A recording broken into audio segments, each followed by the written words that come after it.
Lorsque l'on est aux prises avec une problématique telle qu'une déficience intellectuelle ou physique, ou bien simplement des émotions que l'on a de la difficulté à extérioriser, on a souvent tendance à se tourner vers des professionnels comme les psychologues ou les psychiatres. Pourtant, il existe une solution alternative qui est très efficace mais encore peu connue, l'équithérapie. Alors, aujourd'hui, on parle d'équitation thérapeutique ou équithérapie. Les deux termes sont deux termes différents qui veulent dire exactement la même chose, mais deux termes qui sont complètement différents de l'équitation, le sport, l'équitation comme on connaît, donc quand on va en randonnée ou quand on part prendre des cours, par exemple, on parle d'équitation, mais en équitation thérapeutique, on parle de travailler avec un moyen d'intervention auprès d'une clientèle qui a des problématiques et ce moyen d'intervention-là, c'est le cheval.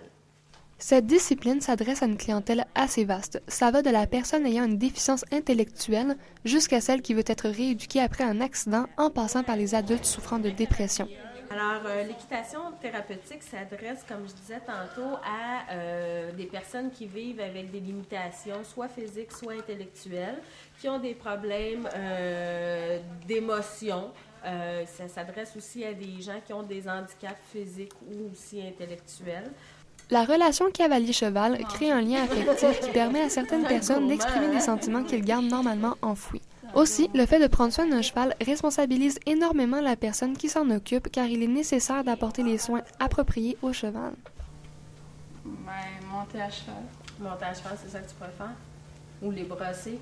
Les brosser aussi. Ou leur donner du gazon que tu vas chercher dehors. Oui, plusieurs choses. Quoique ce soit un terrain encore peu exploré, l'équithérapie pourrait être un excellent moyen de contrer le décrochage scolaire par sa capacité à motiver et à responsabiliser les jeunes.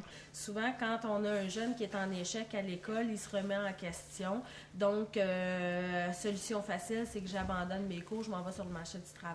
Quand ils ont la chance de venir ici pour expérimenter des choses différentes, ils se rendent compte qu'ils ont plein de compétences. Ils se rendent compte qu'ils sont capables d'arriver à des choses particulières.